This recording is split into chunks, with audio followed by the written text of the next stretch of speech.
교육이 개정되었다는데 우리 아이들은 무엇을 준비해야 되는지 성적표가 바뀌었어요. 세특이라는 거를 집어넣습니다. 수업과 독서를 통합합니다. 예전에는 2, 3년 정도 빡세게 공부하면 성적이 올라갔어요. 지금은 개천에서 용 안 납니다. 아이들이 평가받는 내용들이 완전히 달라졌어요. 학부모님들이 보지도 듣지도 경험하지도 상상하지도 못했던 평가가 과연 형평성과 공정성을 교육부는 평가자의 부모님 눈에는 여전히 우리 아이가 학교 가서 예전과 크게 다르지 않아 보이는데 실제로 학교 안에서는 평가 기준이 크게 달라지고 있다. 안녕하십니까. 올바른 독서로 아이들의 문해력과 미래 역량을 길러주는 책나무 대표 이명주입니다. 요즘 학부모님들의 고민은 다양하게 많으신데요. 특히 이런 고민이 많으신 것 같아요. 교육이 개정되었다는데 우리 아이들은 무엇을 준비해야 되는지, 요즘 입시는 예전과 달라서 감이 안 온다. 2022 개정 교육부터 시작해서 2028년, 2032년 미래 교육 과정이 개정이 예정되어 있다고 들었는데요. 부모 세대가 경험했던 학습 방법으로는 더 이상 아이의 미래를 책임질 수 없다는 생각이 듭니다. 그래서 오늘은 변화하는 입시 제도 속에서 우리 아이 무엇을 준비해야 할까라는 주제로 전문가분을 모셨는데요. 현장을 누구보다 날카롭게 파악하고 계신 분이십니다. 동아일보 교육 칼럼니스트로 활약하셨고 학습 매니지먼트 및 입시 컨설팅 전문가로서도 활약을 대단히 많이 하신 분이신데요. 현재 책나무, 강서 양천 지역 또 동작 관악 지역을 맡고 계신 박흥순 지사장님을 모시고 오늘 이야기를 나눠볼까 합니다. 안녕하십니까, 박흥순입니다. 지사장님, 요즘 교육 현장을 지켜보시면서 부모 세대가 경험했던 학습 과정과 지금 아이들이 받고 있는 교육의 가장 결정적인 차이점은 무엇이라고 생각하시나요? 지금 아이들이 겪고 있는 교육제도, 평가 시스템은 학부모님들이 보지도 듣지도 경험하지도 상상하지도 못했던 제도가 지금 아이들한테 적용되고 있습니다. 보통 이제 우리가 어머니 30대 네. 이때를 개발도상국형 평가 시스템이라고 불러요. 그때는 뭐가 중요했냐면 지식의 양과 정확성. 많이 알고 정확하게 알면 이 공부 잘하는 겁니다. 사회에서도 인재고요. 근데 사회가 발전하면서 AI가 등장해서 지식의 양과 정확성을 AI가 담당하게 됩니다. 자, 네. 그러면 우리 아이들은 도대체 무엇을 가르치고 무엇을 평가해야 될까요? 그래서 우리는 우리 아이가 사회에 진출해서 꼭 필요한 역량 6개를 골라냅니다. 우리가 흔히 얘기하는 자기관리 역량, 진로 역량이라고 그러죠. 내가 관심 있는 책, 필요한 자료를 찾아낼 수 있는 능력, 그리고 지식 정보 처리 역량, 지식 정보를 가지고서 행간을 찾아내서 저자의 의도를 파악할 수 있는 역량, 이게 있어야 주도적이고 창의적인 AI 활용 능력을 한양할 수 있다. 이렇게 표현을 합니다. 창의적 사고 역량, 심리적 감성 역량, 공동체 역량, 의사소통 역량 6가지를 딱 골라내고 이 6가지를 쭉 끌어들여서 초중고 12년간 학교는 이것만 가르치고 대학은 이것만 평가해서 아이들을 선발을 하겠다. 예전에 학부모님들이 갖고 있었던 성공 사례, 이렇게 공부하니까 성적이 올랐어요. 우리 아이들한테 적용을 하면 뭐 똑같진 않겠지만 비슷하긴 가겠죠. 자, 이렇게 생각을 했는데 우리 아이는 이거랑 전혀 관계없는 평가 시스템에 적용을 받게 됩니다. 저도 이제 예전에 개발도상국 시대일 때 교육 과정을 밟아온 사람으로서 말씀하신 부분들이 굉장히 와닿는데요. 방금 말씀하신 이 6가지 핵심 역량을 학교 현장에서는 별도의 시험으로 각각 평가를 받는 건지 아니면 교과 수업, 수행평가, 학교생활 전반에서 종합적으로 이걸 살펴보는 건지 현장감 있는 설명을 한번 듣고 싶은 생각이 듭니다. 성적표를 살펴보시면 됩니다. 네. 성적표가 바뀌었어요. 어머니, 아버님 시대에는 성적표가 이렇게 나왔죠. 옆으로 길어요. 국영수사가 은미도 채, 반에서 1등, 전교 1등 이렇게 나와요. 제 겁니다.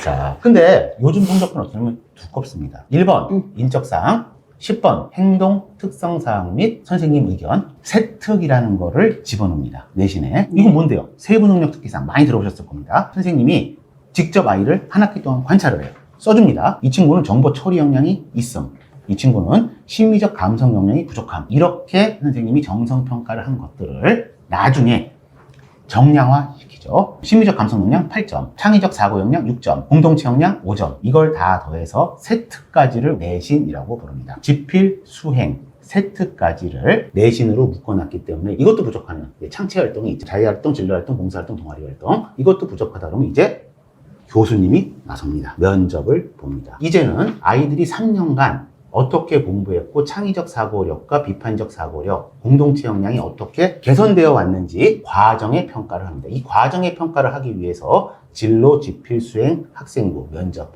이렇게 분화되었다라고 생각하시면 조금 쉽지 않을까 생각이 됩니다. 부모님 눈에는 여전히 우리 아이가 학교 가서 예전과 크게 다르지 않아 보이는데 실제로 학교 안에서는 평가 기준이 크게 달라지고 있다. 현장에서 만나보시는 부모님들은 어떤 질문을 가장 많이 하시고 오해가 있다면 또 어떤 오해를 가지고 계신지 한번 설명해 주시면 좋겠습니다. 학부모님들이 오셔서 그럽니다. 요즘은 학교에서 공부를 안 시켜요. 아니 뭐 하는지 모르겠어요. 2015 개정교육과정 가물가물합니다. 2022 개정교육과정 고교학점제 지금 적용되고 있는데 이것도 헷갈려요. 근데 2032 개정교육과정 또 바뀐대요. 도대체 적응을 못하겠습니다. 그리고 진로가 대입의 50%입니다. 내신으로 지원하고 학생부로 합격한다. 이건 또 뭔 얘기입니까? 어차피 성적순으로 대학 가는 거 아닌가요? 이런 얘기들 많이 하세요. 맞아요. 성적순으로 대학 갑니다. 근데 어떤 성적이냐?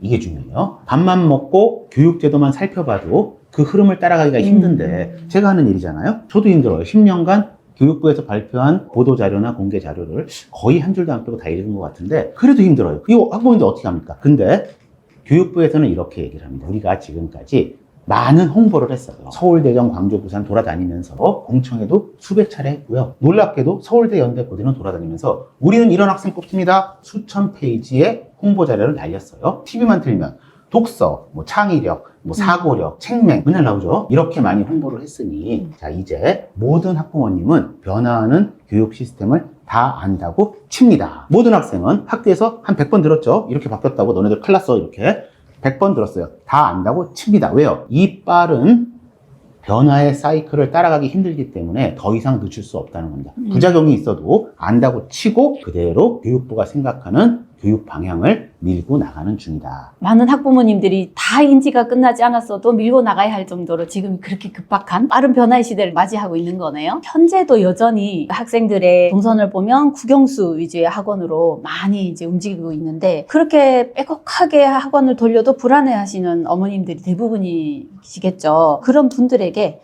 당장 우리 아이의 공부 체질을 어떻게 바꿔야 한다 설명을 한번 해주실 수 있을까요? 2026년 올해죠. 7월 2일 날 수업과 독서를 통합합니다. 독서 활성화 정책 교육부 장관이 발표를 했는데 도대체 뭔 얘기일까요? 수업이랑 독서를 어떻게 통합을 하죠? 교육의 목표를 딱 바꿉니다. 주도적이고 창의적인 AI 활용 능력의 함양을 위하여 인문학적 수용과 비판적 읽기 능력 그리고 문해력 중심의 학교 교육으로 전환을 시킵니다. 학부모님이 이제 이렇게 보셔야 될 건 뭐냐면은 국영수의 지식은 AI가 담당을 하고요. 우리 아이들은 비판적 사고력과 문해력을 교육받고 평가를 받습니다. 학원을 보내셔도 좋습니다. 비판적 사고력과 문해력 중심의 학원, 수업과 독서를 통합시킬 수 있는 학원, 현행 교육 제도의 중점 추진 전략들하고 맥락이 닿아 있는 이러한 학원들을 보내게 되면 아이한테 도움이 되겠죠. 네. 그런데 교과 중심의 컨텐츠들을 갖추고 있는 학원들 여기에 보내게 되면 부작용이 생깁니다. 고등학교 올라가면 1, 2등급 얘는 따라갈 수가 없어요. 예전에는 머리만 좋으면 2, 3년 정도 빡세게 공부하면 성적이 올라갔어요. 지금은 개천에서 용 안 납니다. 그런 일은 없습니다. 왜요? 왜냐하면 아이들이 평가받는 내용들이 완전히 달라졌어요. 학원을 보내지 말라는 얘기가 아니고요. 과거 개발도상국형 정보의 양과 지식을 가지고서 운영하는 곳들은 도움이 될지 안 될지 불분명한 그런 시대다. 이렇게 보시면 될 것 같습니다. 아이들의 학원을 선택하는 데 있어서도 부모님이 면밀하게 이 학원이 어떤 방식으로 어떤 방향을 가지고 아이들의 교육을 진행하는지를 분석할 수 있는 힘이 필요한 시대가 지금이네요. 지사장님이 말씀해 주신 이 많은 변화의 과정을 듣다 보니 사실 이런 의문이 조금 듭니다. 그러면 아이들의 평가가 과연 형평성과 공정성을 우리가 의심하지 않고 인정할 수 있는지 교육부에서는 어떻게 해결을 할 수 있는 시스템을 구축해 두었는지 조금 궁금합니다. 어머니들이 많이 이제 힘들어 하시고 화를 내시는 부분입니다. 아니 그렇게 하면 선생님이 자기 마음대로 7점, 6점, 5점 네. 이렇게 좀 우리 애는 어떡하냐. 네. 나 이거 못 믿겠다. 교육부는 이렇게 설명을 해요. 대전제를 하나 세워놨습니다. 평가자의 권위를 인정한다. 예전에 명확하게 점수화시켜서 평가받던 우리들은 이게 불합리해 보입니다. 네. 하지만 선생님, 평가자의 권위를 우리는 인정해 주기로 합니다. 왜냐? 미국, 영국, 프랑스가 이런 시스템을 가지고 있는데 이 시스템은 그냥 나온 게 아니고요. 어떻게 하면은 아이들을 정확하게 평가할까 하는 고민을 300년간의 시행착오를 거쳐 가면서 여기까지 왔어요. 이렇게 만들어진 교육제도입니다. 우리는 이 300년간에 걸친 평가 시스템을 2015에서 2020년 10년 만에 압축해서 집어넣습니다. 부작용도 있고 문제가 있을 수는 있겠지만 다시 말씀드리면 이렇게 표현을 하죠. 개발도상국형에서 선진국형으로 가려면 한 번은 거쳐야 됩니다. 우리는 그들과 경쟁하기 위해서 그들이 가지고 있는 교육제도를 가져왔다. 이렇게 설명이 되고 있습니다. 결국 교육부가 원하고 최종 목표로 가는 것은 실제 이 아이의 실력, 역량이 길러지는 것을 기반으로 해서 모든 구성을 다 해두었기 때문에 우리는 이 핵심을 잡고 가야 한다. 이제 전체적으로 지금까지 정리를 한번 해보면 학교가 지식을 가르치지 않는 건 아니다. 배운 지식을 읽고 이해하고 활용하고 표현할 수 있는 것까지 확인하겠다. 이렇게 정리를 하면 될까요? 네, 맞습니다. 평가의 형태로 보게 되면 시점의 평가가 기간의 평가로 바뀌었고요. 네. 평가의 내용으로 보면 정보의 양과 정확성을 평가하던 시대에서 이제는 창의적 사고력과 비판적 읽기 능력, 문해력, 인문학적 소양을 평가하는 평가의 내용과 평가의 형태가 이제 모두 바뀌었다. 지금은 변화가 빠른 시대이니 우리 부모님들께서는 이런 내용들을 반복적으로 정보를 얻고 익혀서 아이들을 가장 좋은 교육 환경을 제공해야 되는 시대인 것 같습니다. 현재 초등학생들은 2032년 이후에 대입을 경험하게 되네요. 미래 입시는 대체로 어떤 방향으로 움직이고 있다고 볼 수 있을까요? 그리고 초등 학부모님들께서는 이 변화를 어떤 관점에서 준비를 해야 할까 설명을 한번 해주시기 바랍니다. 가장 큰 것들이 내신 절대평가 이미 되고 있고요. A, B, C, D 수능을 5단계로 하고요. 수능의 서논수령 문제를 30% 이상 반영한다. 수시 정시분 통합을 한다. 대입은 학생부 종합전형 중심으로 학생부 전형으로 통일화시킨다. 3학년 2학기까지 포함해서 아이들은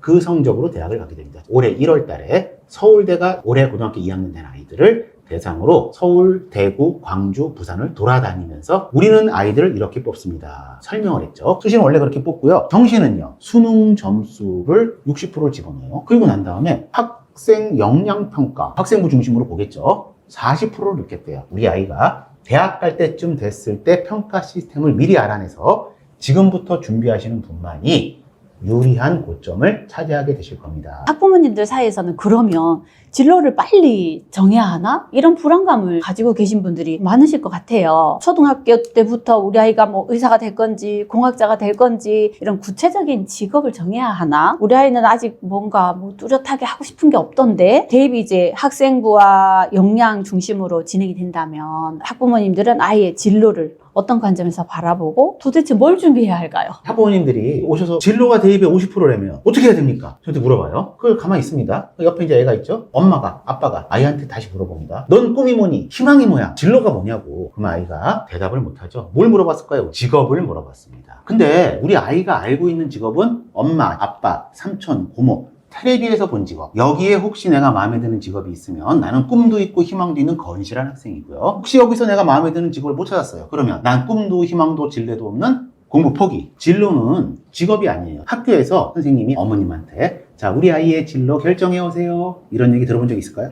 없습니다. 그럼 어디서 들었어요? 동네 엄마, 학원, 과외 선생님한테 들었어요. 옛날 시스템으로 학교는 진로 결정해 오세요. 선호하는 직업이 뭡니까? 이런 얘기 하지 않습니다. 진로 탐색해 오세요. 진로 탐색, 진로 탐색, 진로 탐색. 진로 탐색이 뭔데요? 자, 한 명이 다시 옵니다. 자기는 경영학과를 가겠다. 너는 왜 경영학과를 가려고 그러니? 아니, 축구단에 가봤더니 거기 다 축구 좋아하는 사람인데 축구를 하는 게 아니래요. 거기도 스카우터가 있고 운영팀이 있고 회계팀이 있고 기획팀이 있더라는 거예요. 그래서 이 친구는 저는 경영학과를 가서 스포츠 경영학을 하고 싶습니다. 자, 이렇게 아이의 관심사가 축구입니다. 어떤 아이는 엘리트 스포츠 말고 생활체육하는 사람들을 육성하고 싶대요. 걔는 행정학과 지금 가 있습니다. 스포츠 행정학과, 스포츠 경영학과, 스포츠 기계공학과, 스포츠 재료공학과, 스포츠 생명공학과에 진출합니다. 이렇게 분화되는 과정을 진로 탐색의 과정이다. 이렇게 얘기를 하고요. 어머님들이 이렇게 보시고 아이들의 관심사를 찾아내줘야 됩니다. 우리 아이는 축구만 좋아해요? 박수!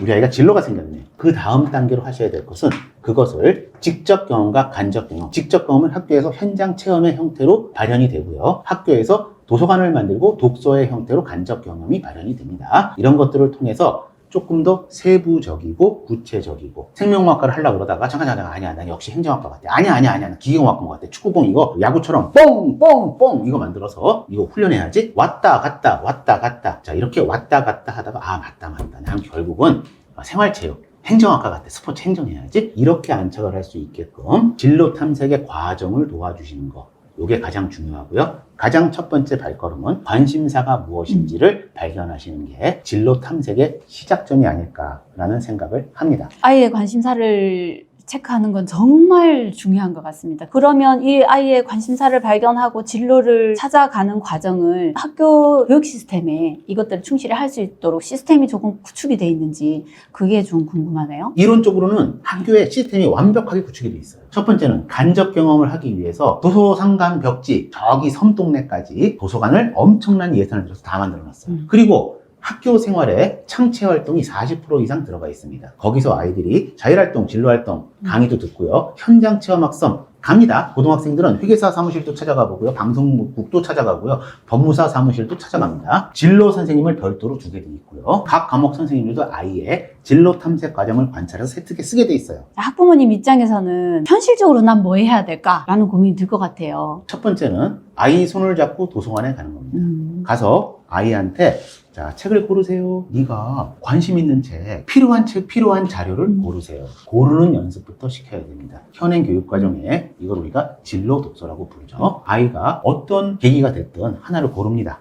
이렇게 고르게 되면 읽고 질문할 겁니다. 그 책이 스포츠일 수도 있고 음악일 수도 있고 거기서부터 출발하는 겁니다. 미술도 괜찮아요. 야 이거 미술은 프레스코화부터 시작해서 현대, 목탄, 새로운 그 미술 재료까지 난 미술 재료공학과 갈게요. 미술 행정학과 갈게요. 큐레이터 한번 해볼게요. 이렇게 분화가 되어 갈 겁니다. 이거의 가장 큰 시점은 직접 경험과 간접 경험이고요. 손을 잡고 도서관에 데려가면 이제 아이의 진로는 시작이 된다. 아, 도서관에서 아이의 진로가 시작이 된다는 이 말씀 너무 근사합니다. 내 아이를 의대에 보내고 싶은 분들이 꽤 많으시잖아요. 공부 잘했네. 뭐 전교 1등만 하고요. 현행 평가 시스템에서 의대를 들어갈 수 있을지 들어갔다고 하더라도 만만치 않습니다. 우리나라 의대는 이미 다 바뀌었어요. 이런 아이들은 대학을 가면 안 되잖아요. 그냥 못 가게 합시다.